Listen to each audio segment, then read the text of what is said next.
Hello, good evening. It is Friday. It is just gone 7:30. We are a little bit late tonight. I do apologise. That is my fault. I've been a little bit tied up with a couple of other things this evening, but we are here. We are ready. It is the Arsenal Women's Show. It's a big show. Lot to look back on. Of course, that fantastic win last week against Leicester. Wow, what a game that was. Everything, didn't it? We're also going to look ahead. It's a busy week, isn't it? We've got a game, of course, on Sunday against Brighton in the league, and then on Thursday night away at Southampton in the Conti Cup. So lots and lots to get through, lots to look forward to. And of course, we've got some great guests as always, and it'll all be coming up the other side of this.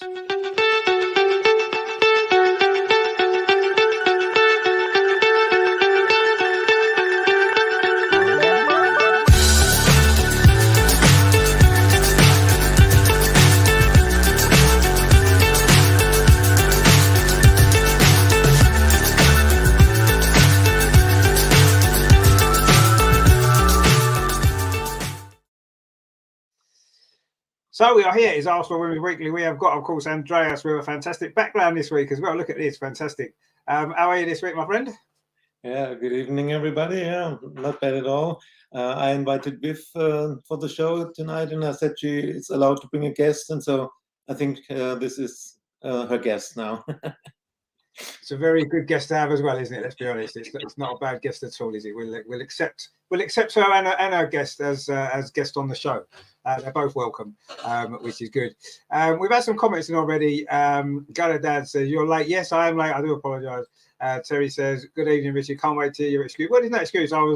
What I've been doing, I've been working on a video on my other channel, and I've been editing it and re-editing it and all that kind of stuff. And it took a bit longer than I thought. I wanted to get it finished because I didn't want it on my mind and bothering me. So I needed to get it finished, which I've done. So that's the reason. It's a poor excuse, I agree. But anyway, we're here now. That's the main thing, isn't it? Anyway, good to see you all in the chat. If you are new to the channel, please give us a like. Don't forget to subscribe. We are, I think, about 7 or 8 away from 2,000 subscribers, guys. So if you haven't subscribed yet, just to click on that button, get us to 2,000 tonight. That'd be good, wouldn't it? I was hoping before Christmas, but come on, we're that close now. We need to get it sorted. Of course, Amar will be joining us as well. And Amar time, of course, as always. So that's absolutely fine.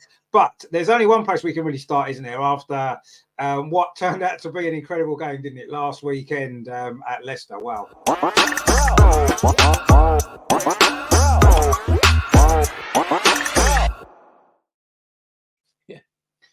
Now, of course, as we learned last week, Terry informed us that obviously the team in Jonas watched the show. So obviously last week on the show, they heard us say that we wanted a game where in the last 20 minutes we could be relaxed. We wasn't stressing about the result. And they kind of listened to us, didn't they? And they gave us that. The last 20 minutes certainly were nice and relaxed. But up until that point, it was actually very stressful. And that first half will go down as one of the most disappointing first halves we've had for a very long time. You know, we didn't play particularly well. We conceded 2 really, really poor goals defensively to give away. And it was looking at that stage, wasn't it? I mean, we were having conversations on the show here about how grim things were looking, how bad it was looking for us. Could we turn it around?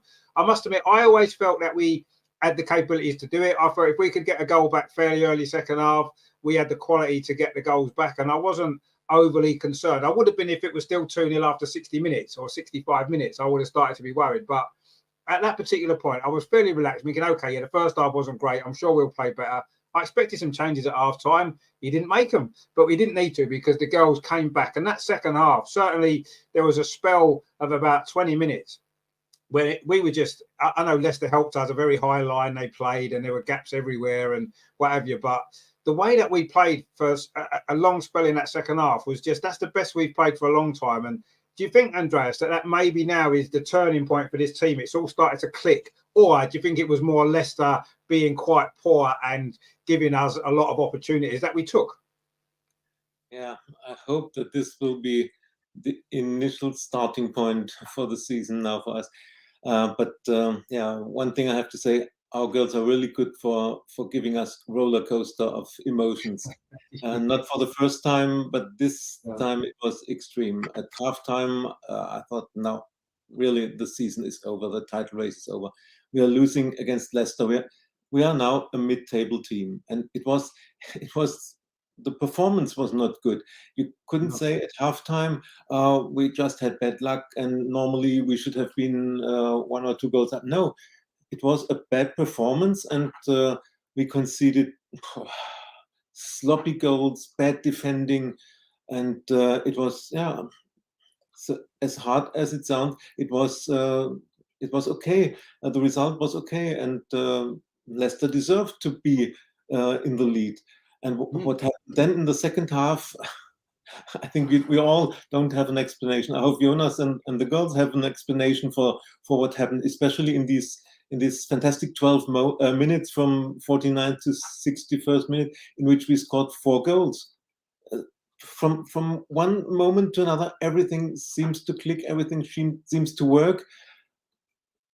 Just fantastic. What the performance in the second half was maybe the best in the whole season. Of course, Leicester is not the top team, but if you are 2-0 down and the pressure is really high, then bringing such a performance, scoring such brilliant goals, this shows quality and resilience, and yeah, fantastic. And I hope that this helps for the development for the whole season. I've never expected at halftime that we could win 6-2. If you told me at halftime, okay, we will go out with a draw, then I would have said, okay, where can I sign this? Let's take the point and forget this match. And winning 3-2, okay, yeah, let's have a nervy, tough win. Okay, but 6 goals in one half, fantastic. And was not just lucky goals or own goals or that the referee helped with decisions. No, we were the better team, and we normally it should have been 8 or 9 goals in second half. Leicester was lucky. We hit the post, we hit the crossbar. Beth had a real big chance when she was one-on-one with Janina Leipzig. Normally she scores in this situation. So if it was 8-2 or 9-2, it would have been fully deserved. So fantastic second half, and yeah, we can build on this hopefully. Yeah, I mean, I think we've all been quite frustrated with how the season started. You know, we've got a run going of wins, but we've not been convincing really in any game, have we, so far up until the second half on Sunday. We've kind of, we've huffed and puffed a little bit. We've got through games, and we've managed to get a few wins. But I say that second half for me, it just showed the quality that we have, certainly in the attacking end of the pitch. We brought players off the bench. You mentioned Beth, she could have scored a couple of goals when she came on. Obviously Stina came on, got the goal you'd expect her to get against in the way that game was going.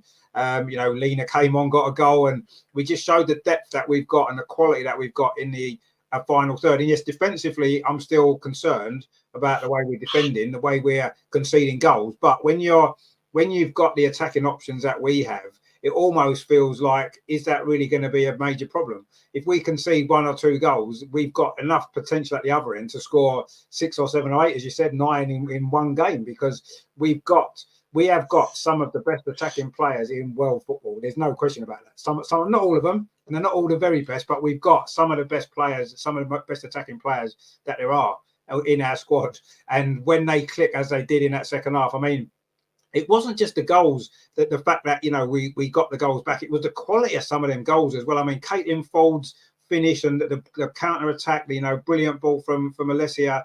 Alessia's goal as well. Crap defending from Leicester, yes, but the movement that she made, the touch and the finish. All of the goals, Chloe Lacassi's goal, the desire that she had to get in front of the defender, nick the ball away and score. This the absolute. Stina's lovely finish. First time finish into the corner, and all the goals were, Lena as well gave the keeper the eyes and sent her the wrong way and tucked it in.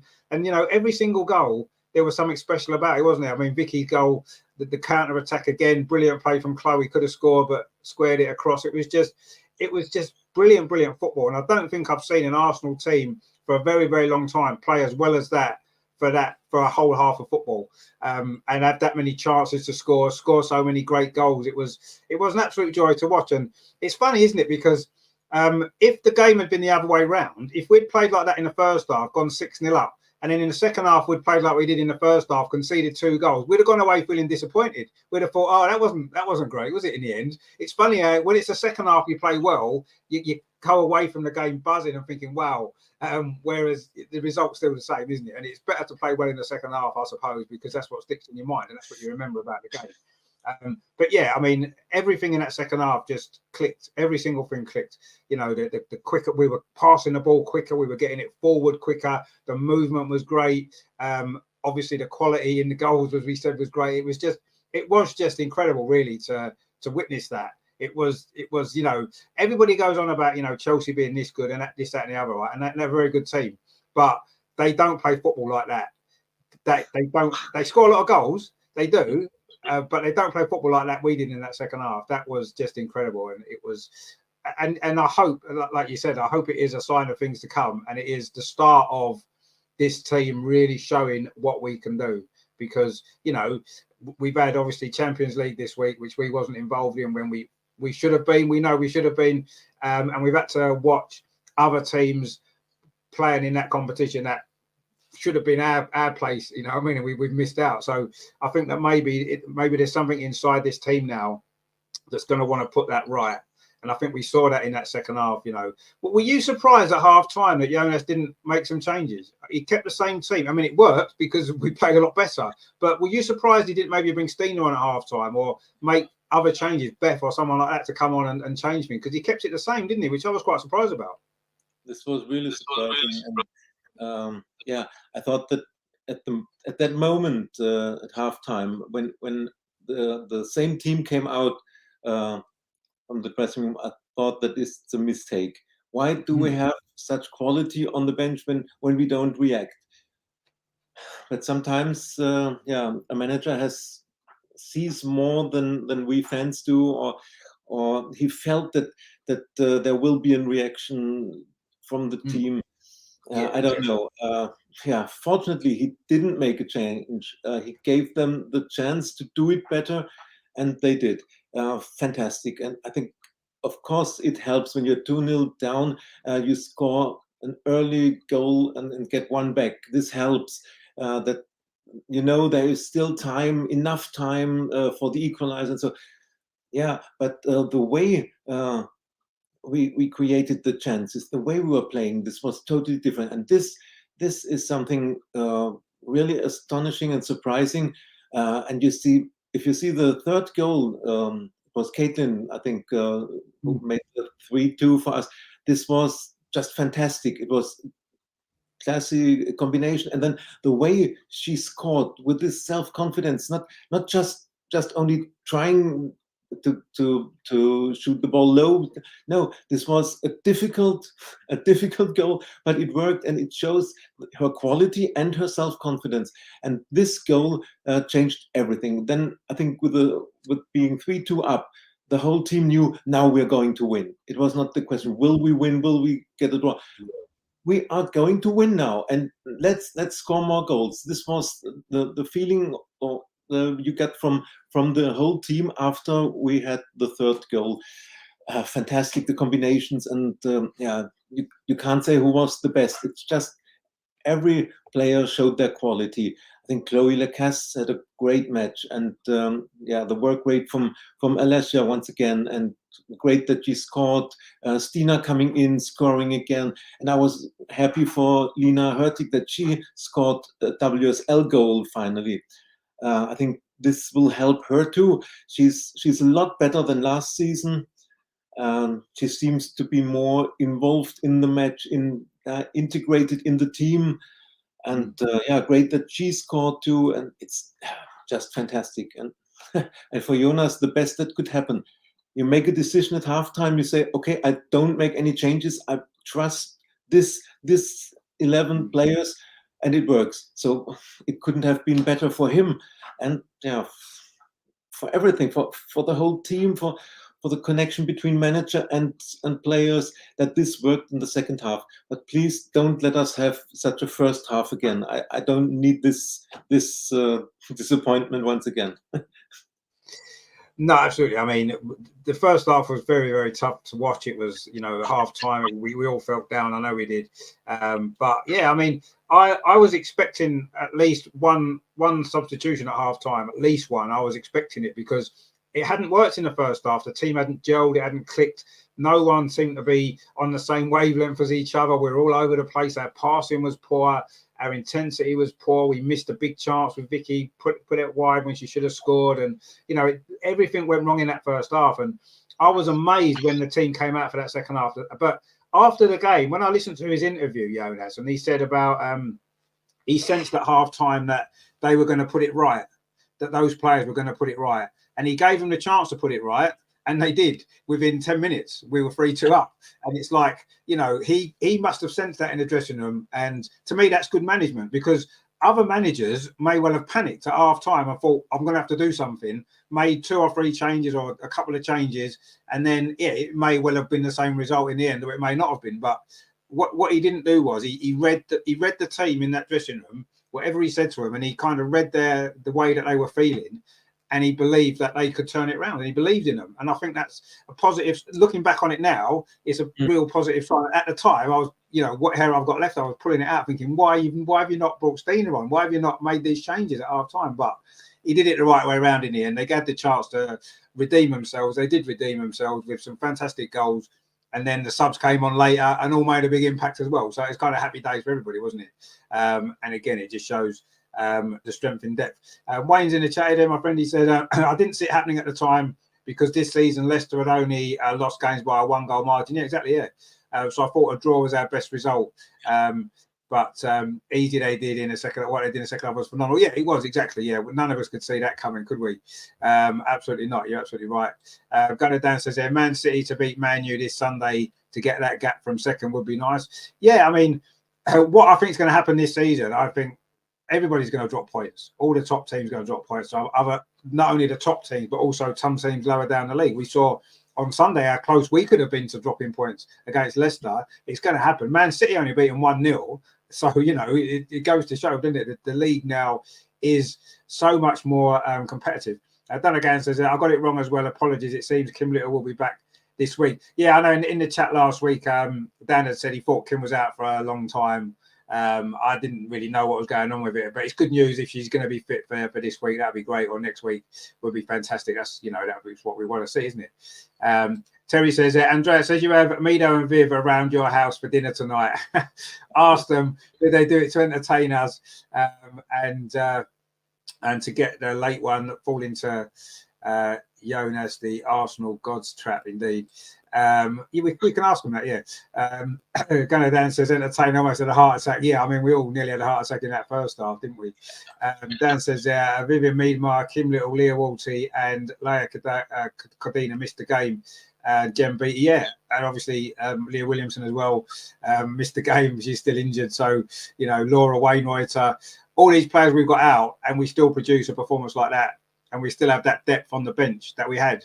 What a squad we've got this year. And we've said it before, haven't we? It's how Jonas manages this squad this season, isn't it? It's going to be key because, there's a lot of players on the bench that should be getting more minutes on the pitch. And there's, where do you fit them in?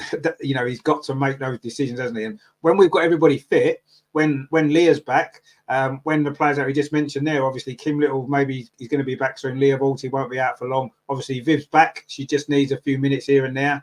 Leia Cordina as well. Yeah. So all these players, he's got to try and find a way to make that work on the pitch. And, that's what he's paid for. That's his job. But I don't envy him that, certainly with the depth that we're about to have when everybody's fit. I mean, it's almost, I almost feel as though our squad's almost too good because you can't play all the players, and it's going to be, you're leaving players out that would walk into most other teams in Europe, and we're going to have them on the bench or not even in the squad because we've got too many players. I mean, it's a good situation to have, I suppose, from a fan's perspective, but from Jonas's point of view, it's going to be tough for him now, isn't it, to get his team, because if you keep making changes every week, it's not going to. I think you need some stability in your team, don't you? You need to keep picking a regular, obviously make changes here and there, but you need a regular kind of partnerships in the team, don't you? And it's going to be tough now, isn't it, with these players coming back? What does Jonas do? Does he stick with this team that's playing now, or does he make some changes and get other players in? I mean, Viv, she's got to be getting some minutes soon, hasn't she? Surely. I mean, she's on the bench. She's played a little bit here and there. She's got to be due a lot more minutes in the next few games, doesn't she? Surely. But who does he leave out? Yeah, it's a luxury problem, and but I think the squad. This was all was done together with Jonas. He wanted these players. He wanted more squad depth, and I'm really glad that he wanted a bigger squad. Just think if Joe Montemurro was still our manager, we would have 14 or 15 players in the squad, and then have such an injury crisis like last season. Terrible. I remember last season when, the end of last season, it was quite clear which 11 players will start the next match, because we only had 11 or 12 professional players left. So this year it's fantastic to have this depth in the squad, but of course it must click together. And this is still a process, and we are still in this process. But you see, we had we scored 6 goals by 6 different players. This also shows the depth and the quality, and the problems or the difficulties for our opponents. Every player in the Arsenal shirt is able to score. That's a fantastic sign. We don't rely on only one player, and if this one, like 3-4 years ago, it was always Biff to score. If it was 0-0, then if Biff doesn't score, then we won't score a goal. Then we can't win.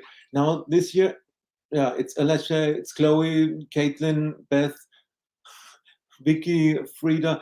Everybody is able to score, and this makes it so difficult for the opponents.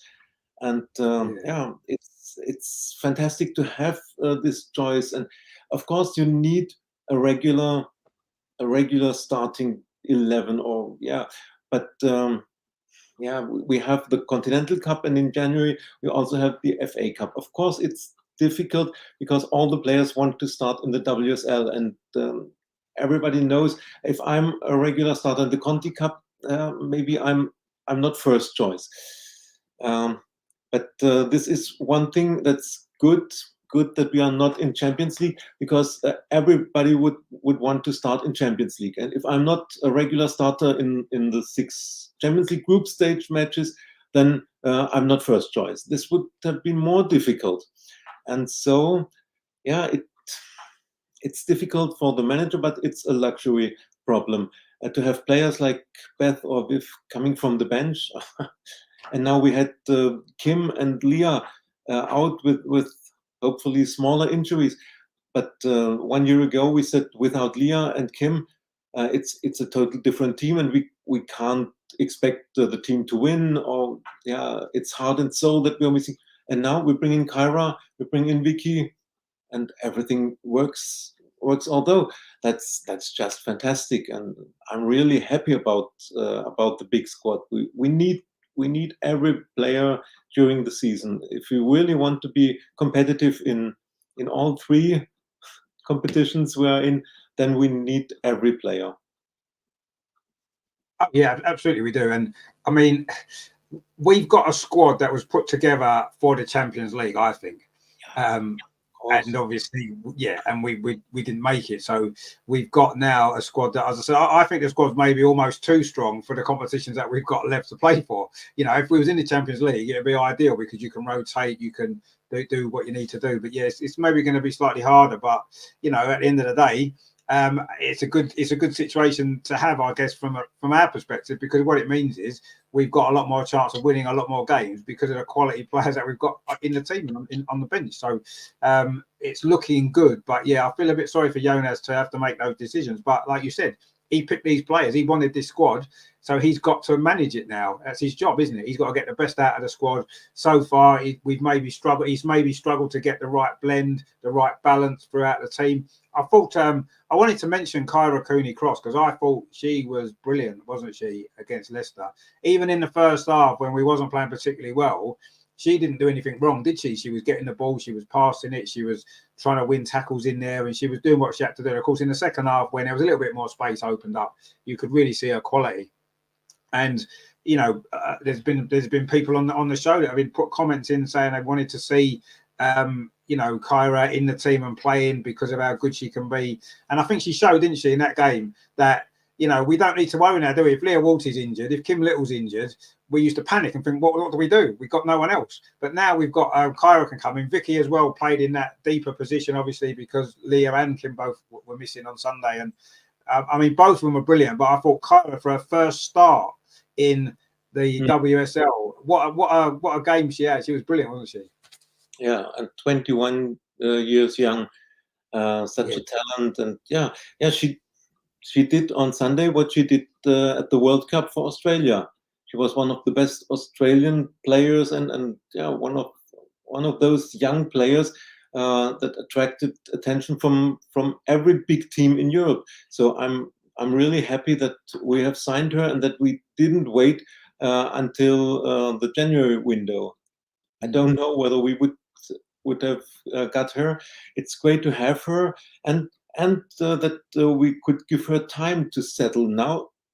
With the Conti Cup match last week and the Leicester match, she seems to have settled in the team, and she's accepted. She's a part of the team. Jonas explained that she had minor injury problems or smaller problems. That's why he didn't play her before.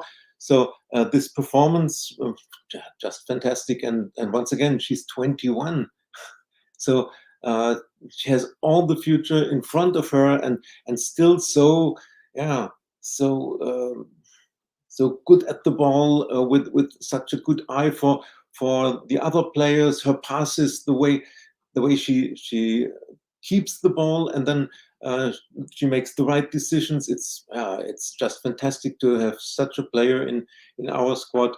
And the other name you mentioned, Vicky Pelova, she's better from every week. And I think I said last week, I can't remember that she had a bad match for us since she signed.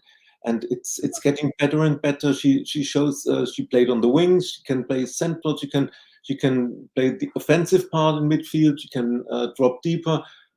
Vicky, I think she's 23 or 24. Also such a big talent, and great that she scored a goal in second half, because she missed this really big opportunity in first half, where she had three chances to pass the ball, and she made the wrong decision to try it by herself. So it's good for her self-confidence that she scored in the second half. But anyway, she proved how important she is for the team. And yeah, Kyra, Vicky, fantastic. Yeah, and I mean, it's what I liked about him on anything was the fact that, you know, that was the one area of the team, wasn't it, that we felt was maybe we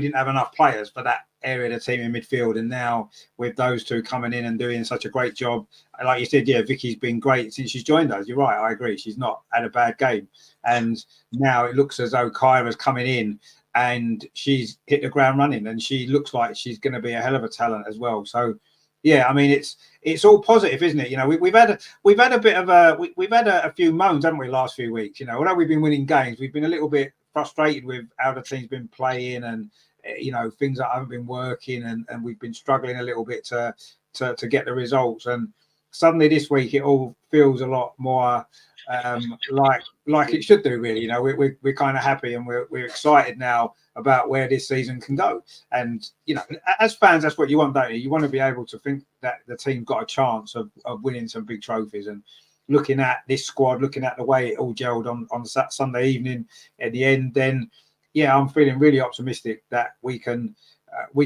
win a little bit of a bigger trophy than just a Continental Cup this season. That's what I'm feeling at this moment in time. But it's still early days, isn't it? And lots can still happen, so we're not going to get too carried away. Terry says there, Andreas Mido and Viv keep pulling funny faces behind your back. Well, we'll let them off. They're allowed to, aren't they? That's fine. You know, they're fine. We don't mind. They can do what they want. Gunnar Dan says, does anyone want a Maltese? All Maltesers, yeah, we'll have Maltesers. Get the Maltesers out. We'll share them around. That's always good. Don't let Mido and Viv have them though, because they need to be careful for the weekend, don't they? I suppose the odd Maltese is not too bad. They're quite light, aren't they? So they'll probably be okay. So that's fine. Gunnar Dan says, conceding goals every week. Yeah, we are conceding goals every week, and that's still a worry. But if we can score and attack in the way that we attacked in that second half, I don't care. We can concede 4 or 5 goals. We'll keep scoring 7 or 8. It doesn't matter. We just win the games. It'll just be more exciting to watch, won't it? But no, you're right. Successful teams. I think Brian Clough said it or lots of managers said, but Brian Clough in particular said that, you know, you win trophies by keeping clean sheets. That's how you win stuff, you know, and that's the basis of any team. And I do think that's something we've got to improve. We've got to concede less goals. We've got to work on that, and we've got to be less vulnerable to crosses into the box and set pieces and whatever. And we've got to defend all that better. And if we do, then there's no reason to doubt we won't win a lot more games, because, as I say, we're going to score goals, so we don't need to worry too much about that. But yeah, you're right. Defense is important, really important part of the game, and we do need to improve. Absolutely, we do.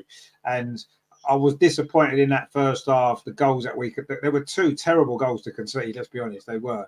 But we'll let them off this one game because of how well we turned it around. But realistically, in the WSL nowadays, in this day and age of how strong it is, we can't afford to concede 2 goals every week and expect to win, because we're not always going to score 6 and 7, 5 goals, are we? We're going to not be able to do that. So, but yeah. Dan says, if I eat any more, I'm going to be sick. Well, no, don't eat them all. Share them around, like I said. You know, we'll all have some, and we'll even let Mido and Viv have a couple as well. That's fine. Terry says, cheers for the offer, Dan, but I'm having a pork pie. Oh, a pork pie is fine. That's as long as you haven't something to eat. That's the main thing. Morpheus says, how many leagues does Arsenal women have, and who has the most? Oh, well, Arsenal have won the most. If you mean who's won the most, Arsenal have won the most. And no one's going to catch Arsenal anytime soon. I think we've won, is it 14? Is it 14? Yes, 14, isn't it? Yeah. 14 league titles, 15 FA Cup. So, yeah, we've won the most. We're the most successful women's team in history, or English history. So, yeah, and we're a long way in front from anybody else. And, you know, we've had a little bit of a quieter spell, haven't we, in recent years in terms of trophies. We've not won as many in the last 3 or 4 years as we were used to.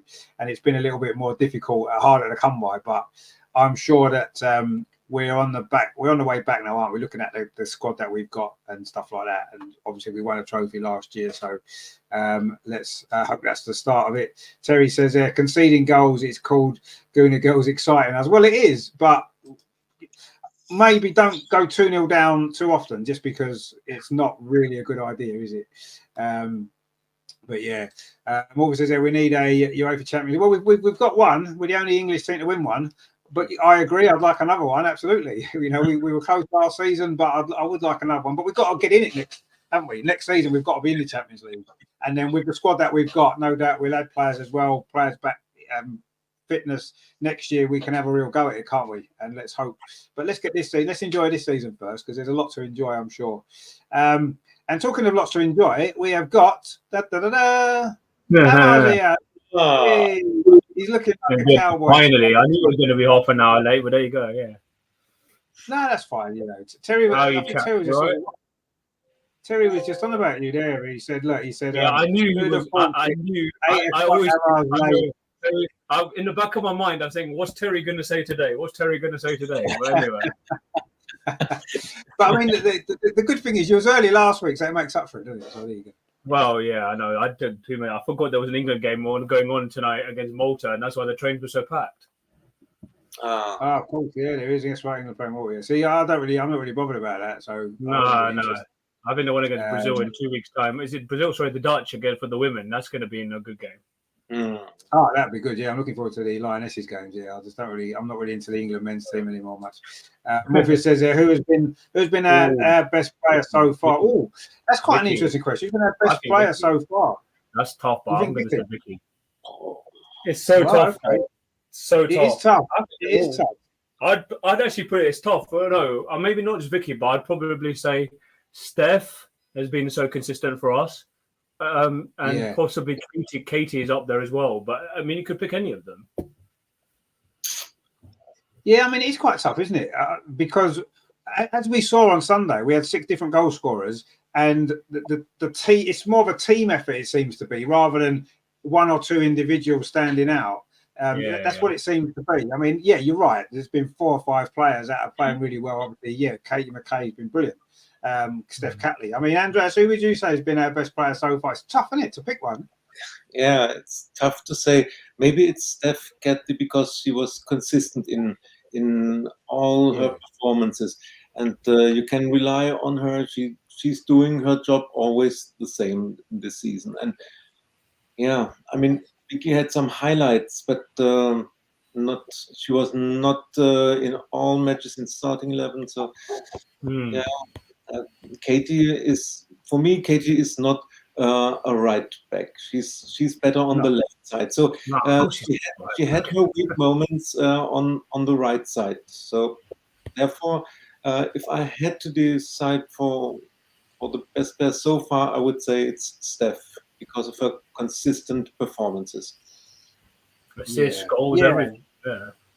Yeah, she got a great goal as well the other week. Yeah, that's true. So no, I mean, I think you're right. I don't think Katie McCabe she's not a natural right back, is she? There's no doubt. You know, she's very left-footed, and you know, it's difficult as a left-footed player to play right back. I mean, she's done okay there. She's not let us down. She's been decent, but you're never going to get the best out of Katie McCabe playing at right back, are you? You're never going to get the best out of her. So, and it's something that again Jonas needs to look at and work out how he's going to play that. Because yes, we do only really have Noel Moritz as our only natural right back who's available because Laura's injured. So it's nice that Katie McCabe can play there, isn't it? And Noel can have a rest and stuff like that as well. But yeah, it is something that he needs to find a way to get more out of Katie McCabe in certain games. But yeah, she's been great.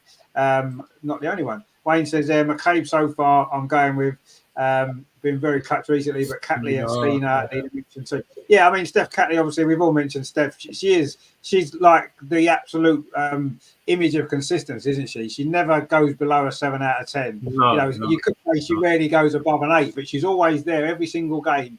You know what you're going to get from her. She's going to be consistent. She's going to do her job. She rarely makes mistakes. And she can offer a lot going forward, crossing the ball into the box, the odd goal here and there, like she scored the other week. And I mean, Katie McCabe's been decent. She's got some fantastic goals, crucial goals. Aston Villa was a brilliant goal, crucial goal. The 2 against Bristol City won us the game. I agree with Stina as well. I mean, Stina's not been playing as many minutes on the pitch this season due to obviously Alessia coming in, but she scored in the last 3 games now, 3 games in a row. She's come on. Got a goal. The goal that the way she took her goal on Sunday was brilliant. She's doing it constantly every game now, and maybe having that competition there, knowing her place has been at risk in the team. She's come in, and I think you saw that Alessia Russo can play in that wide position. She set up a great goal from a wide area, and Stina can play from the middle, and they can play together. And that's something that I think Jonas is going to have to find a way to do. Because Stina's too good to be sitting on the bench for 60 seconds. Definitely. Much too good for that. And, he's got to try and find a way to get her in a lot more, I think, personally. But while we're winning games, I suppose that we'll be fine. Terry says, Super Gen. So it's not Super Gen, though, is it? Really? I mean, she's done all right when she's played and we love her, but, let's be real. But, yeah, I mean, Terry's gone there. Chloe... that's not a bad shot over, actually. That's not a bad shot. She's made a big impact, hasn't she? A couple of great goals, important goals as well when she scored them. Really vital goals in both the games that she scored in. And, she looks an absolute class player, doesn't she? Just quality, absolute quality. So, she's been doing great as well. But, again, she's not playing enough minutes, is she, to say she's been our best player this season. She's made a massive impact when she has played, but she's not playing enough yet to say, she's been our best player. I don't think, because she's on the bench too much. She's not on the pitch enough, is she? But she's been brilliant, and there's been quite a few. And Kyra Cooney-Cross is looking as though she's going to be a shout by the end of the season if she carries on what she did on Sunday, because that was outstanding, wasn't it? Superb. I mean, Selma, we have been obviously we've talked about the Leicester game, but obviously you wasn't with us. I mean, we went through every kind of emotion possible, didn't we, in that game? It was quite incredible, wasn't it? But what a second half! That was just mad. Where do you start? I mean, I was actually celebrating Diwali with my family, and I think I missed 20 minutes. I was following the crazy 4-4 draw between Chelsea and Man City. You didn't think it could get any crazier with that arguably one of the greatest games, not just this season, but in Premier League history. And then literally, I was fireworks going off around me on Diwali, and then I go home 20 minutes in, it was still 0-0. I thought, oh no, then Vicky's in. She misses that chance, which goes wide. Could have squared it, probably should have squared it. And I think it was Leslie would have had a tap in. And then I can't remember, was it Leslie who would have had a tap in? But somebody would have had a tap in if she just squared it to her left. And then what do you expect with our defense? Honestly, that first goal. Why is Russo marking whoever's heading it onto Sam Tierney? I think was it Sam Tierney who scored the first goal? Yeah, Sam Tierney. Yeah, who was marking the first? Why is Russo on that? And that's just such a poor goal to give away. He did the warning from Lotta clearing across a minute before that, and then they go and see it from that. Can see it from the corner, and then another cross into the box for the second. And oh my, what is going on here? I was literally not chucking the remote on my wall, but I was almost on the brink of doing so. Honestly, I could not believe what I was saying. Our defense, I hate to say it, but our defense, it looks like it's been on gardening leave all season. I don't want to sound like I'm being too harsh, but that's what it feels like to me. And then, well, who would have said? I don't know what it was. Whatever he said on the half time, whether he killed one or two flies or whatever. I don't know what Jonas does. He's a charismatic and enigmatic fellow at the same time. Whatever was said at half time, honestly, once Caitlin put a ball in and caused their defense to go AWOL in the second, I'm like, surely not. And then they leave Russo unmarked, like she's onside. Even Russo was, Jonas was saying to the official, she's onside. And then we scored arguably one of the goals of the month again with that superb one ball pass from Chloe, pass from Leslie, first time finish, bang, top corner from Kane. That was a thing of absolute beauty. And from then on, you just thought there's only one team that's going to win this. But how has this happened? What was said at half time? Now, why can't we start games like this? We can't afford to play like this against the likes of Chelsea and expect to score 6 against them from being 2-0 down, because you just know they're not like that. But it's good you could do it against Leicester, and it was a brilliant second half. And let's be honest, we could have had 10. We hit the woodwork a couple of times. Beth had a shot saved. We could have had 10 in that second half. It was absolutely crazy. And then to finish at 6-2, it was good to see Lena scoring as well. But Vicky was outstanding. The passes she picked out, the pass to Stina for the 5th goal, pass to Lena for the 6th, it was absolutely outstanding. And I don't know whether she'll be a permanent starter going forward, but yeah, for me, I think there was an article on the BBC Sport website saying, she could be the next Kim. That's maybe a little bit of a stretch, but she's shown so far that she can definitely have what it takes to maybe take over Kim when Kim eventually retires. But that's a lot of big boots to fill. But yeah, no, we kind of have to get used to the fact that they're going to be putting us through the ringer this season. Well, maybe those days might be over, because maybe that second half is going to have everything clicked, and maybe this is the thing that they needed to find. They needed to find a way to make it work, and it worked. And maybe we can push on from there, and maybe we're going to start seeing. Maybe we can relax a little bit more in some of these games going forward. Let's hope so. It has been quite a stressful start to the season. There's no doubt about that. But I certainly enjoyed that second half on Sundays. I'm sure we all did. It was great to see it all come together. And some of them goals were just, as you said, outstanding goals, just brilliant. And what more do you want, really? What more can you want from your team than to see your team come back from adversity in that way and respond in that fashion and score those goals and play that well? It's just brilliant. So, but yeah, of course, it's only one game. It's only 3 points, and none of it's going to matter on Sunday when we've got a potentially difficult game away at Brighton.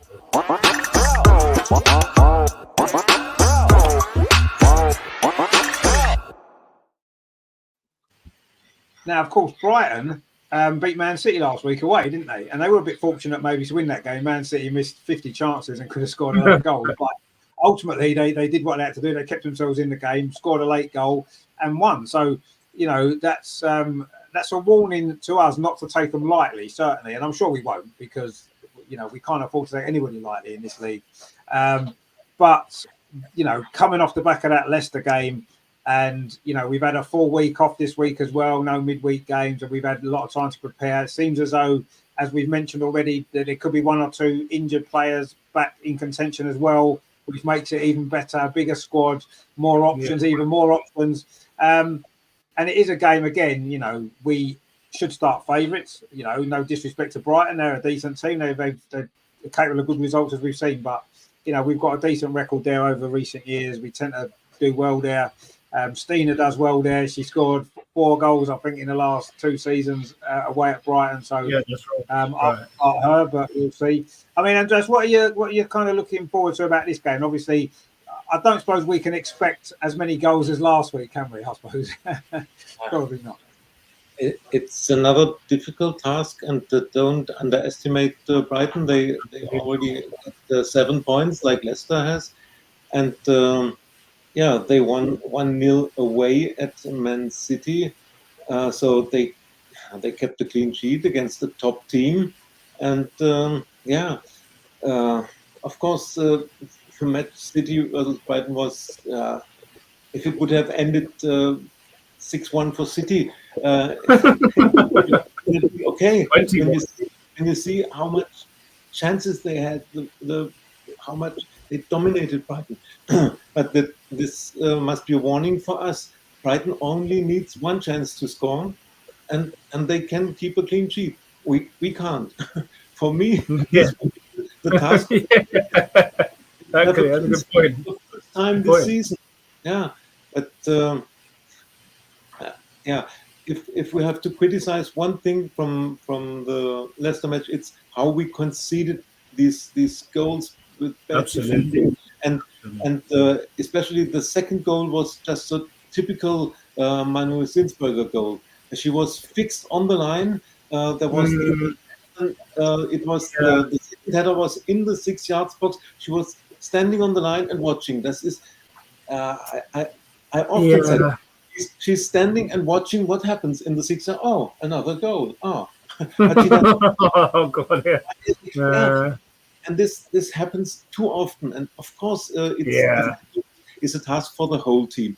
But we concede too many goals, and it's the same pattern in nearly every match.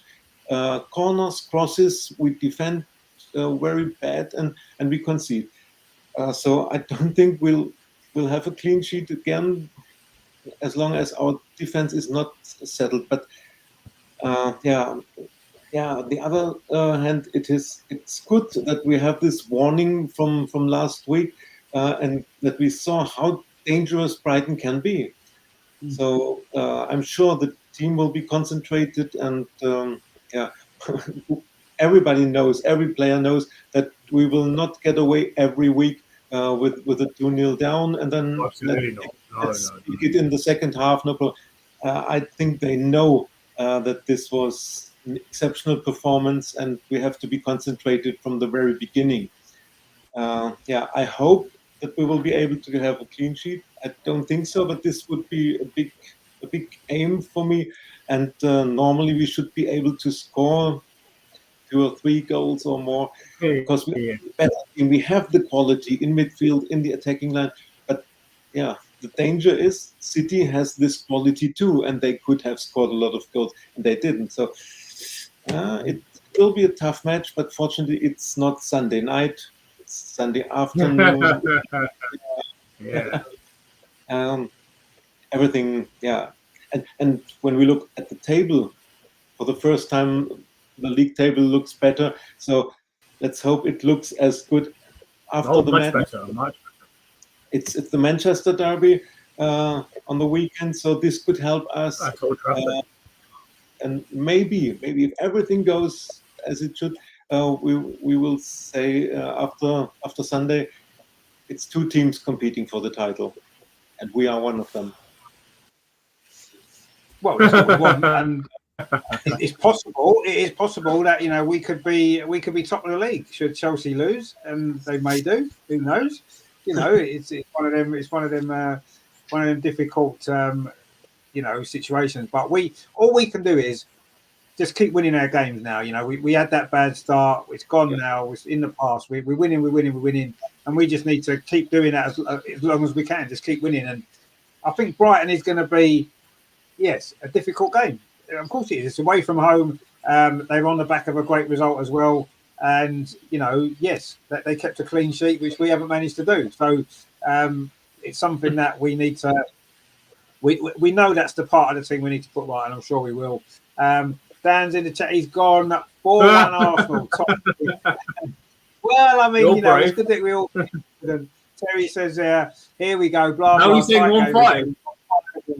I mean, to be fair, Terry, we give you a lot of stick for your score predictions, but last week you were the closest one because I think you said 8-1 or something, and you could have easily ended up. You didn't go 10. You didn't go 10. I thought he was going to go 10-1 today. Sometimes sometimes we do, we don't always take your scoreline seriously, and maybe we need to start taking it a bit more seriously. And you've gone 5-1 there. That's a reasonable sort of score. Look at recent results we've had away at Brighton in recent years. 5-1 wouldn't be beyond the realms of possibility. But I don't know.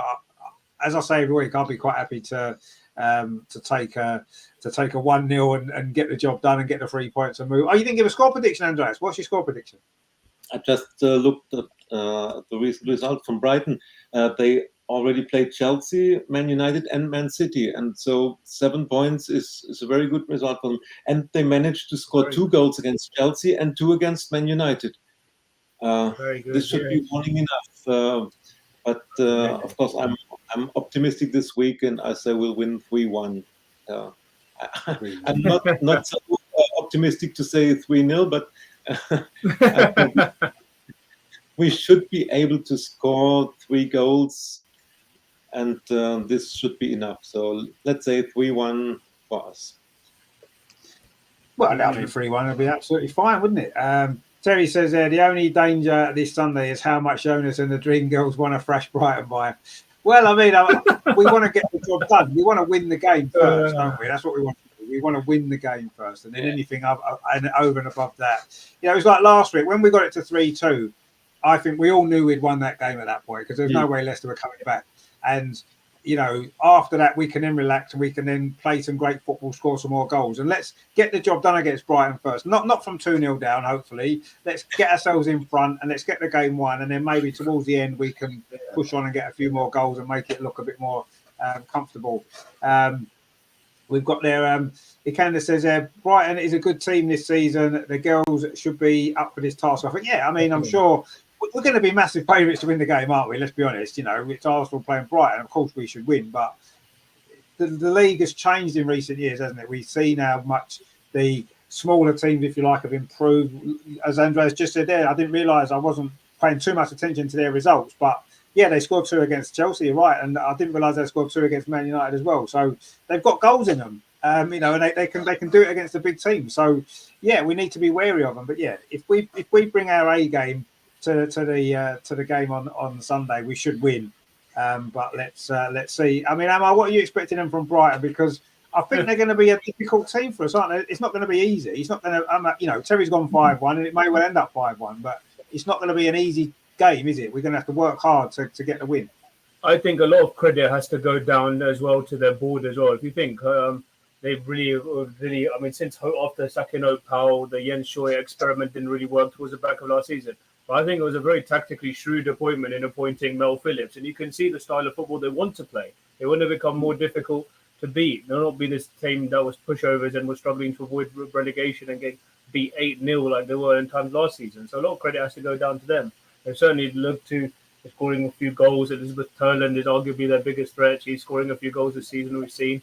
Who else have got? We've got Katie Robinson, Lee Gyun Min, all these players that are WSL experience. You can forget, of course, Pauline Bramer, Vicky Lasada. These are not players that should be taken lightly, and they are actually they've made Brighton a better team and more difficult to beat. And as you say, okay, they didn't win those games. They were very unlucky not to beat Manchester United. They've just been switched on from set pieces. We know what we are like to take crosses into our box, so we're going to definitely have to be switched on and play our best. Even though we almost doubled our entire season's goal tally against Leicester last week, and then we've never actually conceded an away goal to Brighton in 10 WSL meetings. The aggregate score is 36-2. So that goes to show it's been utterly dominant, but don't expect it to be so one-sided this time. And if they score a goal, I mean, last time, ironically, we kept a clean sheet. Was in a 4-0 win away at Brighton in May. So, I mean, it's all the stats are there for everyone to see. But I'm not confident again. Let's see. I mean, until Leah gets back, I'm still not convinced. I know Leah a lot, and Amanda is probably our best. If Leah's back and gets fit, maybe there's an argument to play her, but. Yeah, I will expect a difficult game. They will certainly not be pushovers, and we'll have to be our best to beat them. I think 3-1's a prediction. After last week, who knows? Maybe we can continue our averaging of 3.5, 4 goals against them as we've had since they came in the WSL. So, yeah, why not? Let's go with the guy in the chat who said 4-1 this time. I think maybe, why not? After last week, they'll feel confident. So let's go 4-1, Arsenal. Oh, wow. That is a bold prediction, 4-1. we'd love a bit of a 4-1. But yeah, I mean, I think with any game in the WSL, especially away from home, what you've got to do is you've got to earn the right, haven't you, to play your football. And last week we took a long time to do that, but it's going to be the same at Brighton, is it? We're going to have to go there. We're going to have to maybe show some patience in the early stages. We're going to have to, earn the right to play our football. And I think if we do that, we won't have any problems because we have got much, much better players. But as we've seen, they've done well against the big teams who have got better players than them. So, we can't assume we just need to turn up and win. We are going to have to play well. But the quality that we've got certainly in the front end of our team, it should be too much for Brighton. It should be. Yeah. If it all clicks half as well as it clicked against Leicester last week in the second half, we're not going to have too much to worry about, are we? But let's see what happens. But yeah, I mean, I think we'll win. I'm gonna be bold actually. I'm gonna predict a clean sheet, our first clean sheet of the season. I know Brighton have scored some goals. They've got 2 against Chelsea, 2 against Man United. They beat Man City, but I'm going to predict that we're going to keep a clean sheet this week because I think what they would have done, I'm sure this week at training, they'd have been working on that defensive side of the team. But they must have done. They've got to have done because we've conceded too many soft goals. So I think we're going to be strong defensively. I think we're going to keep a clean sheet. And obviously, we've got goals in our team at the other end. I'm actually going to go for... I'll go for... what should I go for?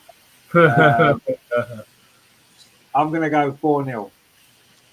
I'm going to go 4-0. Oh, you're going to keep with the average away from home, being 20-0 away from home. Nice.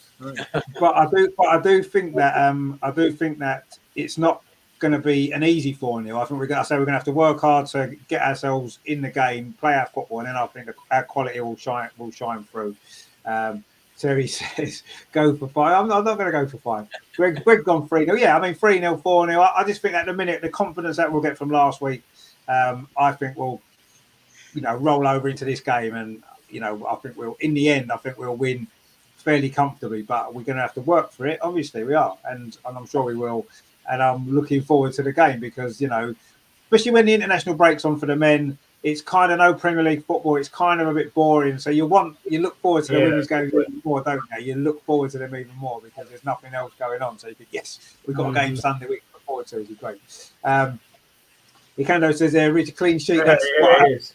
Oh, no, it is. I mean, I just fancy we're going to keep a clean sheet eventually, aren't we? We're going to keep one at some point. We will. And I just think after last week, because of how badly we defended in that first half, surely we've done lots of work this week on the defensive shape of the team and how to defend set pieces and that kind of stuff.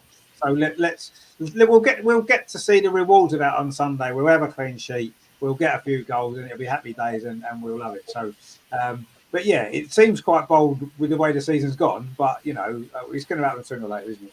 And why not against Brighton? As Amar says, they've never scored against us at their ground. But then again, Leicester hadn't either till last week, and they managed to score too. So we can put that with a pinch of salt, maybe. But no, I'm going to go 4-0, and I'm going to say we're going to get a clean sheet, and it's going to be happy days. And of course, after Brighton, we've got another Continental Cup game this week. It's another away game. And I don't know whether or not we're staying down on the South Coast because we're playing Brighton on Sunday, and then we've got another that's right. Southampton. Right. So it's not 2 trips to the same part of the world in a few days.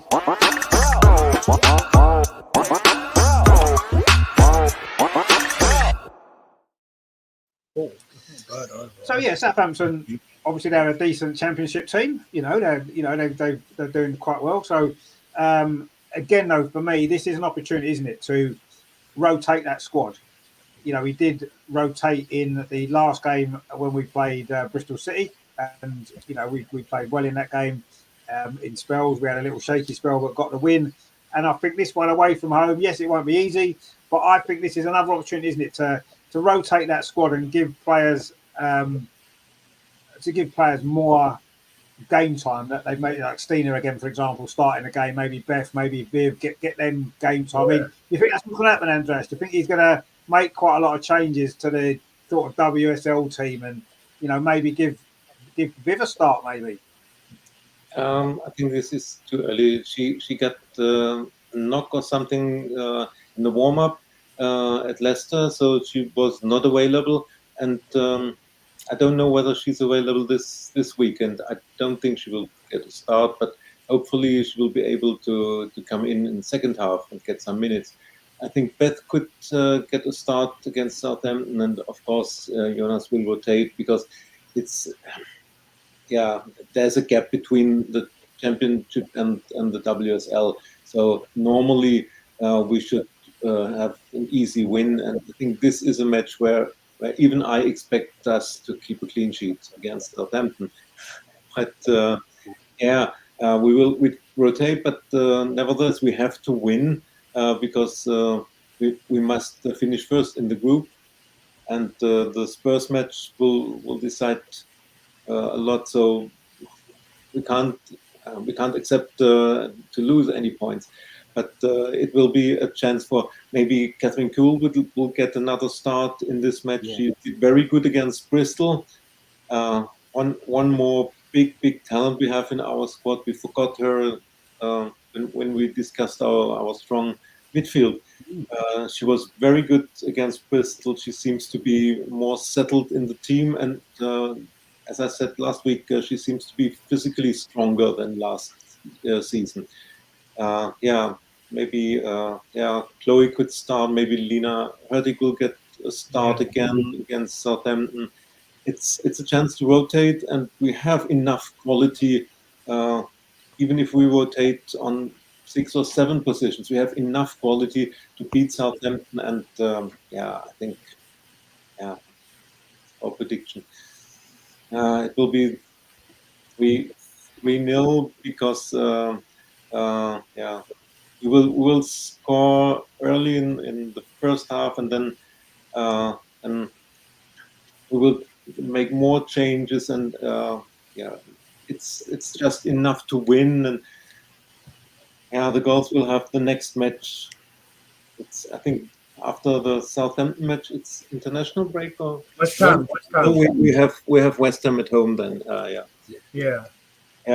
But they will already have the next match in their mind. So let's see, 3-0, 4-0. I think I expect decent win without any problems. It should be, shouldn't it? Let's be honest. I mean, we made a bit of heavy work against Bristol City in the last game in the end, but Bristol City are a WSL club, and they've just got promoted and stuff like that. Southampton, of course, are still the Championship club, and they're not at that sort of level, are they? They won't be full time, will they? Southampton? They're probably part time, are they? Still. Well, I know they're full time, isn't it? No, I think they are full time, man. I think they are, because they're affiliated with the men's team, but that doesn't mean that they're full time. They play, not necessarily. No. Funny enough, their manager is an Arsenal legend as well. Marianne Spacey. Oh, is that where she's gone? Yes. Oh, I didn't know that until recently. Marianne Spacey Gale, of course, Arsenal women legend as well. Wow. Okay. I mean, it's great. We've got Mahindra in the chat. Are you doing good to see you? I hope you're well. I mean, obviously, we expect a reasonably comfortable victory, don't we? So just to clarify, Richard, they according to Wikipedia, sorry, not the best source, but after they were promoted to the FA Women's Championship, they've turned professional and are now playing all their home games at the home of the men's team. Oh, okay. Yeah. Well, it's great to hear that they've gone professional. It's it's really good. Not that makes an awful lot of difference either way. They are the Championship club, and we should have far too much quality to worry too much about that game. But I look on these games as the opportunity for some. Catherine, of course, that's a great one to mention because we did forget her before. She's not played too much game time, has she, in the team this season? So it'd be a good opportunity for her again to get some minutes. I didn't know Viv had got an injury, actually. That's a bit of a worry, isn't it, when she's just coming back from the big injury? So let's hope she's okay to get some minutes as well. I mean, Emma, what are you expecting them from Southampton? Because obviously, again, we're going to start even bigger favourites, aren't we, to go down there and get the victory? And, we need to keep winning these games to make sure that we get through the group stage, don't we? Yeah, and as I said, she'll know Arsenal inside out from having been a legend, and they'll probably watch their games when maybe not watch them as much when Southampton are playing. But fourth in the Championship, winning 6 out of 10 games. Okay, I looked at their record. They scored 17 and conceded 11, but only 3 points off the top. So, and again, they can't take these teams lightly. And yes, our squad depth is great. We'll probably rest a few players after the Brighton game. Fingers crossed nobody gets injured. Beth may start again, or McCommon as a sub, or after McCommon as a sub against Brighton, and then maybe start the game against Southampton. Who knows? But yeah, you'd expect us to dominate and hopefully be a bit more clinical, give the youngsters a bit of a run out, as with Catherine Cool and 1 or 2 others, maybe Noah Marritz and 1 or 2 others she's experienced. But yeah, give the lesser used players a bit more of a chance. So yeah, I mean, you can't take anything for lighted. But yeah, again, I think we should be too strong for them. And yeah, say 3-0 or a clean sheet would be nice, of course. But yeah, hopefully we can show our quality and continue our good start to this to the defence of the Conti Cup. And yeah, fingers crossed, like they did with the Bristol City game, it'll be televised somewhere. So let's see. Yeah, I mean, it'll probably be on. Will it not be on the FA Player? Because the last one was, wasn't it? Yeah, no, the last one was on Arsenal.com, so it remains to be seen. Oh, yeah, that's because we was at home, wasn't it? I don't know. Yeah, no, away games might be different, so I don't know. Yeah, it might be actually. Yeah, that's the point. We'll have to see. I mean, obviously, hopefully the game will be available to watch somewhere because it'd be nice to see it. But yeah, I mean, luckily it's. You know, we would, as we said this before, we'd rather be playing Champions League group games at the moment than playing Continental Cup group games. But, you know, we are where we are. And let's hope that, you know, we just keep winning these games, get through, and then we can go on and hopefully enjoy a good defence of our trophy that's sitting nice and proudly shining in our trophy cabinet, which is nice, isn't it? So, but we want to add to it this season, don't we? We don't just want to win that; we want to win more as well. But you know, we need to keep winning games. Winning games breeds confidence, and winning games is what it's all about, whatever competition it is. And I've never really agreed with one competition's less important than another competition. No. If there's a trophy at stake, as Arsenal Football Club, whether it's the men's team, whether it's the women's team, we should take them all seriously and try and win them. And try and do as best as we can. You're not going to win them all, probably not. You know, it's very rare that you do. We've done it before, but these days it's difficult to win them all. Even Chelsea, as good as they are, don't win them all, do they? So, you know, but we need to believe that we can win every competition that we're in. And we need to go out with that mindset and try and do it. And that's what I want to see us do. At the moment, the group stage looks fairly okay for us, doesn't it? We shouldn't be tested. Yes, Tottenham in the group, which could be obviously going to be a difficult game against Tottenham. We know that, but overall, we should have enough to see this group through and go through and move on. And hopefully, I want to see us win. I want to see us win as many things as possible, as many games as possible, as many trophies as possible. And you know, I don't take any of them lightly. I don't look at it and think, oh well, that's not important. They're all important. Every single game is important. Every single competition is important. So. Yeah, I mean, I'm sure there'll be changes to the team. I wouldn't be surprised up to 11 changes to the team from Brighton to Southampton. If there was, I wouldn't be surprised at all because with players that we've got now fit, the number of players available, the quality that we've got, let's do it. Let's get them in the team. Let's get minutes in people's legs and let's go for it. So I wouldn't be surprised if I would say maybe 8 or 9, almost definitely, and maybe more. And yeah, I think we'll win. I'm going to go for another clean sheet, actually. I'm in the mood for clean sheets tonight. I don't know what I've been inspired by. No, that's good, mate. It's good. The more the merrier. That's good, mate. Yeah, another clean sheet. So, I think this will be comfortable. With you. Yeah, I think we might win this game quite easily, if I'm honest. I think we've got the quality there. You know, we won't disrespect Southampton. Of course we won't. But I think we'll go. I think we'll win. I'm going to go 5-0. I think we'll win fairly comfortably against them. Even with the changes that we're going to make, you know, it's still going to be a very, very strong Arsenal team, isn't it? Even if we made 11 changes. So it's going to be a good week, I think. Terry says, we'll win everything this season. Can't see anyone staying with us. We're getting better and better each game. Yeah, you're right. We are. If we take away the first half against Leicester, I would agree we're getting better and better. That first half wasn't great, was it? But anyway, that's behind us now. We got through that, didn't we? Just about. Loki says, still going to Champions League. Yeah, good evening, my friend. Hope you are well.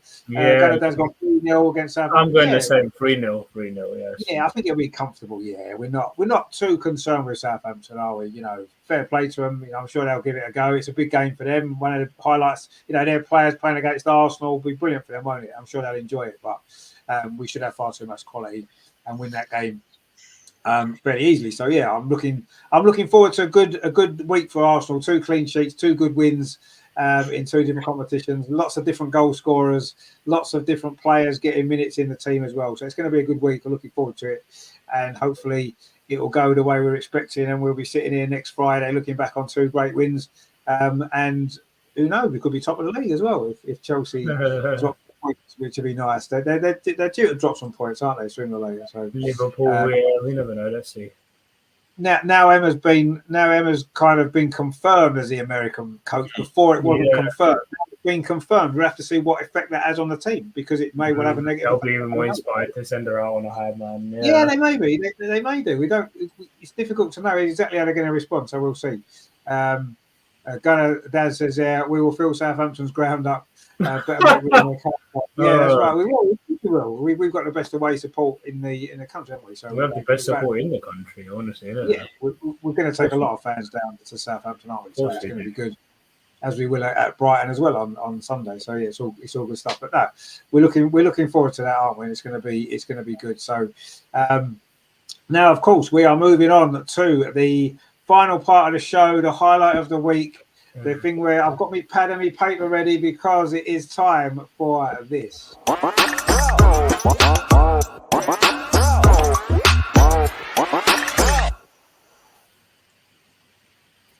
So, Emma, you said you've got a good question for us this week. We are excited to find out what it is. I've got my pen. I've got my pen here. Where is it? There's my pen. I've got my bit of paper, and we are ready for you. Okay, so I thought I'd go a little bit easy on you guys after the last couple of questions. I can't even remember what they were now. I thought that was a bit difficult. So yeah, I thought. So last week, Arsenal played away at Leicester, the King Power Stadium. This week, they're playing against Brighton in Crawley at the Broadfield Stadium. As the crow flies, what is the distance in miles between both stadiums? That's a bit unfair on Andreas, isn't it? Oh, come on, you can still have I know he's not, but fair enough. I don't know, fine, but I thought I'd do a different type of question. If you was to ask me the distance in miles between Stuttgart and, I don't know, Cologne, I wouldn't have a clue. Between Munich and Stuttgart, yeah.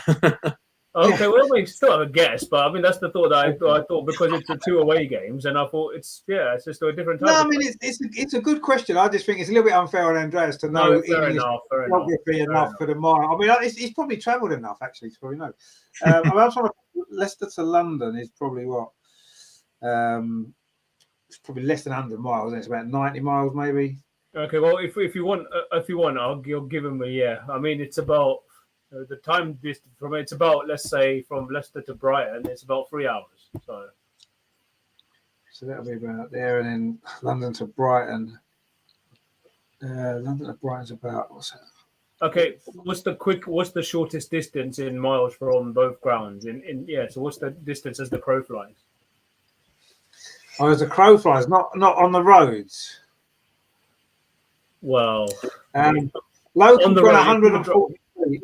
Three 143 miles, which is, I think that's not a bad guess. I was thinking about 130-ish miles.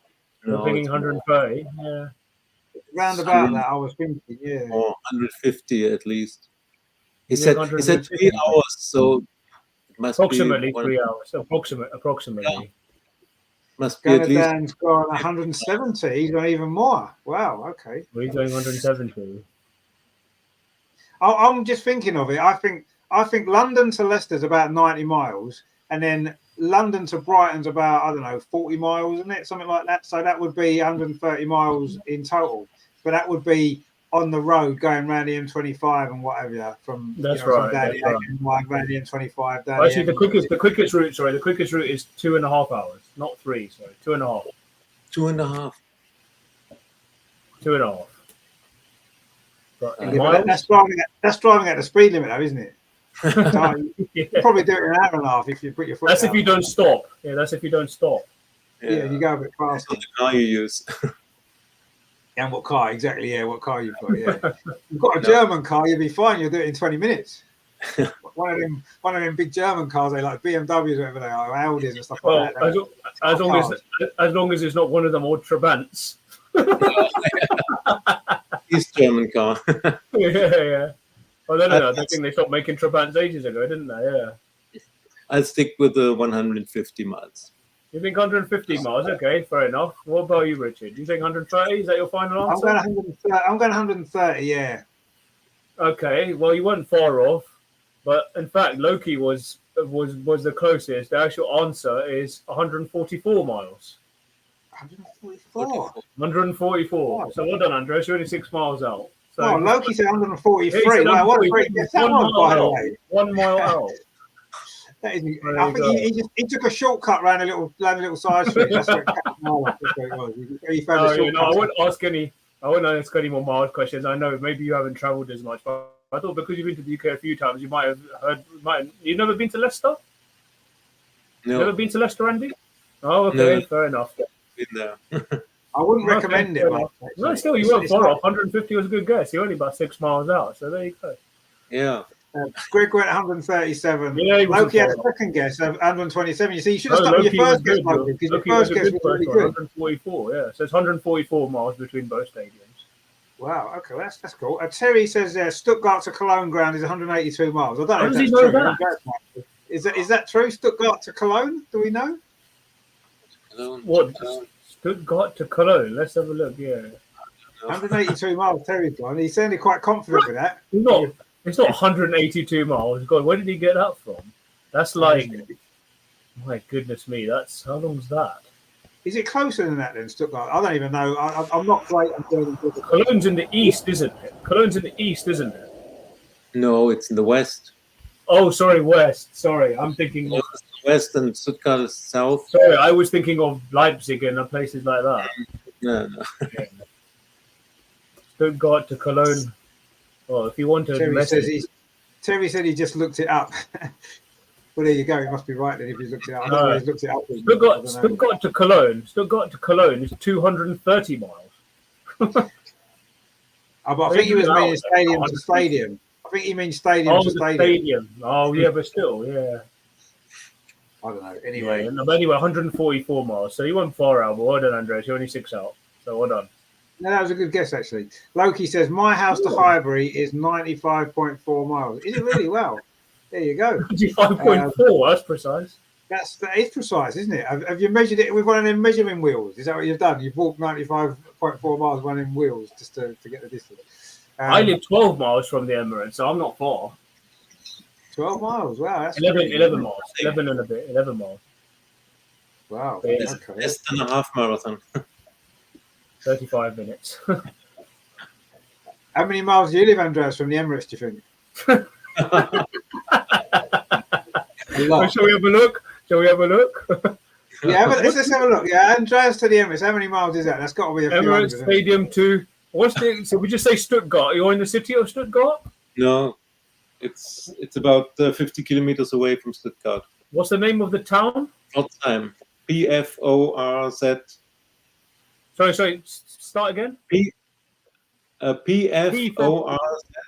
P for Peter. O-R-Z. Z-H-E-I-M. Pforzheim. Pforzheim. Well, I've never even heard of that place. That's amazing. Well, if you did that, he lives. Well, this is actually quite interesting. It would take 10 hours for him to get there. and the approximate distance is 546 miles. Okay. Wow. There you go. 546 miles. 546 miles in 10 hours. Wow. Driving over water. Yeah, you'd have to drive. Well, that's if you drove. Obviously, you wouldn't drive. However, if you took public transport, it'd take you 13 hours. If you walked, it would take you a week. Well, you better set off now, Andreas, because I think we've got a game at the Emirates in a couple of weeks. So you need to get going. I'm just in a I'm just kidding. But yeah, 9 hours. I mean, that's like going from here to the northern coast of Scotland. So yeah. It's a long way. It is a long way. Terry says, my house to the Emirates is 47 miles, but takes about 4.5 hours to get there. Right. Yeah, well, Terry lives in Herne Bay or somewhere, isn't it? Is it Herne Bay you live, Terry? I think it is, isn't it? I think it's Herne Bay, isn't it? And where do you live, Richard? Is it Newcastle upon Tyne? Yeah. No, that takes about 5 hours. I'm going to see. Yeah, from my house to the Emirates, right? I've just checked it here. It is, where are we? 5 hours, probably 5 hours. It's 4 hours 14 minutes. 4 hours 14. 4 hours 14, yeah. And it's 247 miles. 247. Wow, 247.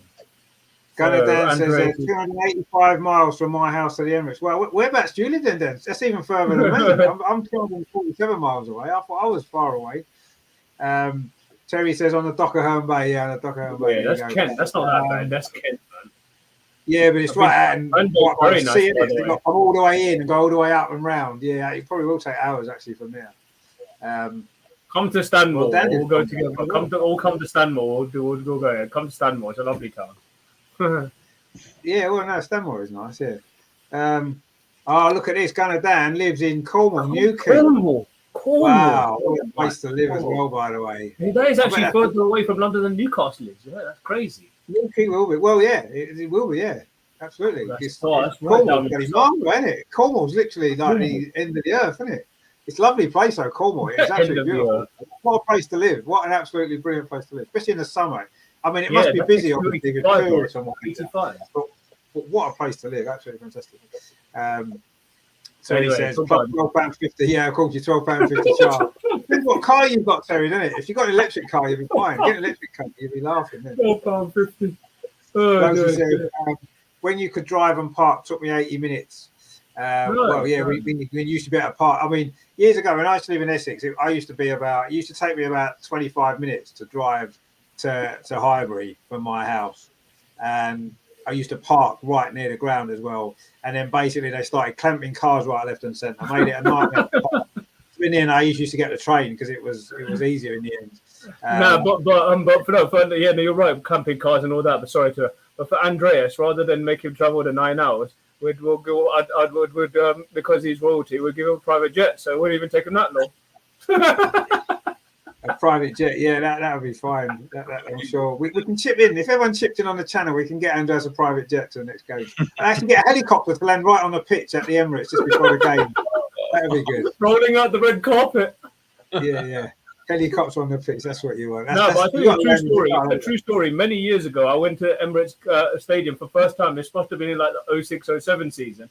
I remember they announced over the PA system that someone had flown all the way over from Sydney to watch Arsenal. So it just goes to show. There's people. Arsenal are one of the biggest clubs in the world. We've got fans everywhere. We've got fans everywhere. I mean, there's a lot of women's fans travel over from Australia, don't they? When they're lots of women, because obviously we've got Australian girls in the team and stuff. So, of course, Arsenal just. And I've always said this, right? And you might have experienced it yourself. No matter where you go in the world, whatever country you're in, if you've got an Arsenal top on, someone will always speak to you and say Arsenal, whatever country you are, because everybody knows who Arsenal are. You can wear a Man City shirt. I mean, now maybe people know. If you had a Man City shirt on 10 years ago, anywhere in the world, well, no one would know where it was. People Arsenal, what club's that? Well, now they'll probably know. But with Arsenal, anywhere you go, everybody knows straight away. Yeah, and because Arsenal are one of the most famous clubs ever in the world. Of course, yeah. Loki says Cambridge plus 25. Oh, okay, you're just north of Cambridge, are you? Okay, that's not too bad. Yeah, Cambridge is a nice place. He would have known because Essex were A1. Yeah, anyway, he knows. Yeah. Oh no, yeah. Wayne is 115 miles away, Bert. Look at this. Look, we've got people here. Right? These are regular people on our show, and everybody lives all over the place. We're all over. I'm sorry, guys. I should have started the chat. I'm sorry. Yeah. Gunnar Dan says land him at Luton. Yeah, land him at Luton. We wouldn't land him at Luton. God, no one wants to go to Luton, do they? Don't go there. We wouldn't treat him that badly. Or where is it? Heathrow, and then Heathrow, and then Heathrow the place. Yeah. And then and then get a helicopter from Heathrow into the just fly into the it'll take about 5 minutes from Heathrow to the Emirates. They already know him at the hotel. What's it called? The Hotel 1. So they'll be arranging it as well. They'll be chipping in. Yeah, I'm sure they'll. What he'll do, he'll land on the roof of the hotel, Motel 1. The helicopter land on the roof there, and it goes. That'd be brilliant. That'd be brilliant. No, but he's royalty. Absolutely. He needs to be done. Next weekend for the West Ham game, I'm back in London. I'm going. I would have loved. I would have loved to go to see you at the West Ham game, but I'm going to India on 7 p.m. on Sunday, and I have to be at the airport whilst the game's going on. So Oh, Yeah, I will go to join you, unfortunately. But no, I hope you have a good time. Oh, it'd be good. It'd definitely be good. But no, don't go to Luton. Terry says, before Arsenal was stolen from Woolwich, it would have taken me 10 minutes to walk. I mean, I'm sure it was before your time, though, Terry, when they were in Woolwich. So I don't think it's affected you too much, has it? Because it was 110 years ago, wasn't it, that we moved out of Woolwich? So. Arsenal, that's right. Quite a long time ago. Wayne says there, I went to Arsenal game last season at Villa Park. We won 4-2. And that was a crazy game. Yeah, we were losing, weren't we? And we got late goals, didn't we? And that was a crazy game as well, actually. Yeah, it was. I remember that one. Loki says, used to live Essex Road, 1 mile away. Wow. Yeah, well, move out of the city. That's what you got to do. You know, it's no good living in the city, is it, really? Greg says, I live in Hove, only 2 hours away. That's not far from where I used to live. So, yeah. Oh, did you live down that way? Did you, Brighton? Yeah, I used to live in North. My dad has a flat near the old Wibdene Stadium. So, yeah. Oh, wow, really? Fantastic. Yeah. I love Brighton. I think Brighton's a great place. Wibdene Stadium is now an athletics ground, but even from the Amex, it's not that far. Yeah, no, I remember when they played at Wibdene Stadium. Yeah, I went to the old Goldstone ground years and years ago. When Brighton were in the first division. That was falling to bits back then. So God knows what happened to it. I don't know what that is now, but yes, I'm guessing it's like probably housing. It's either going to be a housing estate or it'll be some retail park, won't it? It'll be one or the other. Yeah, that's right. It tends to be what the old football grounds happen to pretty much all of them. Dan says, I had a Swiss guy stop me and wanted to take a picture of my Xhaka shirt. Wow, did he? Well, they love Xhaka, don't they? If he was Swiss, they love Xhaka, don't they? But that's what I mean. Anywhere in the world, you wear an Arsenal shirt, you're going to get stopped. People are going to speak to you. Absolutely. I've never been anywhere where without an Arsenal shirt that someone hasn't stopped me and spoke to me about. So if that was I mean, you know, there's a lot more exotic places I've not been to, but I'm sure it'll be the case anywhere you went. Anywhere in Africa, it was, you know, everybody loves Arsenal in Africa, so you know you'll get royalty treatment if you're in Africa in Arsenal shirt. I would have thought, because they just love Arsenal there. Yeah, I mean, if you want to be popular in Switzerland, wear a Xhaka shirt definitely, because they'll love you there, won't they? Because he's like, well, he's their best player, isn't he? So, in fact, Granit Xhaka just got the record number of caps for Switzerland, didn't he? So, really? Congratulations to him. Yeah, he just broke the record for the most caps for Switzerland. So, yeah. But yeah, no, I mean, it's good actually to find out where people are from, actually, isn't it? How far away people live to the Emirates. So your question, Amal, it actually turned out to lead to a lot more. There you go, then. That's good. It's good to know how far people live, I guess. Yeah, I know it was a difficult one. Know. So not many people lives that close to the Emirates, really, do you? None of us, really. Well, you're one of the closest to Amal, really, aren't you? Well, on the train, it takes about 40 minutes. Yeah, it's not that bad. Yeah, you'll be the closest there. Everyone will look at it. Yeah. No one will live closer than you do, so that's pretty cool, isn't it? Yeah, I certainly don't miss living in London, but I do when the games are on, because I'm thinking it'd be so easy. Like if I lived where I used to live, to get to the Emirates would take me literally like 20 minutes. It'd be brilliant, but I don't miss it any other time, if I'm honest. But anyway, so that is Friday night. It is the weekend. The weekend can officially start because we have got through another Arsenal women's show. It's been good tonight. We've looked back on that great win at Leicester. Wow, what a game that was. What a second half in particular. We've looked into the big games this week, of course, Sunday, the Brighton game, and next Thursday away at Southampton in the Continental Cup. So we'll have those 2 games to look back on next week. And, of course, we'll have the preview of the West Ham game, won't we, which we just sort of briefly spoke about there, but are you around next Friday then, Andrew? So you're flying or whatever? I'm flying Friday evening, so I won't be available for the show. I'll try to check it. It'll be another video link on your videos and stuff. Oh, I'm looking forward to the video links. That'll be good. No, we don't mind that anyway. That works. Oh, we love that. Oh, yeah. we do love that, yeah. So, so we'll have a show next week. Obviously, Andreas will be doing some videos for us for that one, which will be good. Yes. So we obviously look back on those games, look ahead to the West Ham game, so it's all going to be good. So I'll be back on Sunday, of course, for the game, Brighton against Arsenal. That kicks off at 2:00, doesn't it? So I'll probably go live at 1:45, so we'll get build up to that one. That's going to be good. So please join me for that if you're around. If you can't actually be at the game, because it's going to be good, and hopefully Arsenal will get a good win. And of course, international breaks are no good because we don't really like them, do we? But anyway.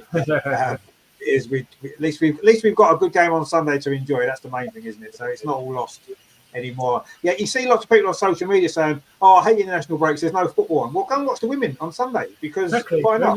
Great. you'd enjoy it. So it's better than watching England men play, definitely. So get involved in that and come and join us on the show because it'll be really good. Terry says, great show, Richard, Andreas, and 8 o'clock Amar. Well done. Yeah, fair enough. Well, you can start calling me 8 o'clock Amar as well, to be fair. Yeah, no, we were a bit late starting tonight anyway. Terry says, hit that like button before. If you hit that like button, guys, and don't forget, I'll say we are very close to 2,000 subscribers as well. So I don't know if we can get there tonight or if we've managed to get there. Let me just have a quick check. We wasn't before. We was about 7 or 8 away, I think we are, which isn't many, is it? I'm sure we can find 6 or 7 people somewhere that can subscribe to get us to 2,000. What are we on? We are on 1,993, so we're 7 away. So come and join us on Sunday and let's get over the line for 2,000, shall we? And Arsenal win, we get 2,000 subscribers on the channel and it'll be a great day, won't it? So that's going to be good. So look forward to that. So anyway, that is all to come on Sunday. So join me then. Andreas, thank you very much for joining us again. Have you enjoyed the show tonight? Yeah, of course, great discussion as always. And yeah, looking forward to the weekend to hopefully a decent win. And then I hope to sit and be relaxed for the Manchester derby. I think this will be very interesting. And hopefully we can all watch it relaxed. Hopefully. As long as we've won, I don't really care. As long as we win our game, and then we, like you said, we can watch that and not care too much. Whereas obviously, if we drop points, then we're going to be looking at that to be a draw potentially. So everyone else drop points. That's what we want. But let's just win our game, and then we, like you said, we can enjoy it, which I'm sure we will. Amar, as well, good to see you again. Have you enjoyed the show? Yeah, it's good as ever. Love doing it every week. It's good. It's always good when you win. Yeah, it's hopefully we'll beat Brighton. Might have to record the game as there's another significant event going on at the weekend which involves my country, but we will try to work around it somehow. So I will not try to watch the game afterwards, after the cricket. Maybe don't mention the cricket. But anyway, it's the final of the World Cup as well, so it might be a bit tricky, but I'll try and watch it if I can, when I can. But hopefully the girls will win. Exactly, yeah. As long as we win, that's the main thing. Loki says, cheers, all good show as usual. No, thank you very much for joining us. My friend, obviously, we know you're in Cambridge now. Dan says, we know where you live now, Andrea, so he's coming around for a beer. There's in Germany as well, isn't there? So, I'm sure there'll be some good beers around Andrea. So that'll be good. That'll be good. Yeah, it's a long way from Cornwall to Germany, though, Dan. So, you got a long flight there. Terry says, come on, you Gunners. Let's get to 2,000. Yeah, let's get to 2,000. I say probably not tonight, but hopefully on Sunday when the game's on. It'd be nice when the game's on, Steiner scores, and then we get to 2,000 subscribers. What a happy day it'll be, and we can all celebrate, and it'll be good. So yeah, thanks a lot for watching. Thanks obviously to Andreas and to Amar. Thanks to all you guys in the chat as always. Some great comments as we like to see. I will see you on Sunday. Your weekend starts now, so enjoy whatever you're doing over the weekend. I will see you Sunday for the game, and it's going to be good. Come on, you Gunners. Come on, you Gunners. Let's do it. Take it easy, guys. Thanks for watching. Don't forget to like. Bye.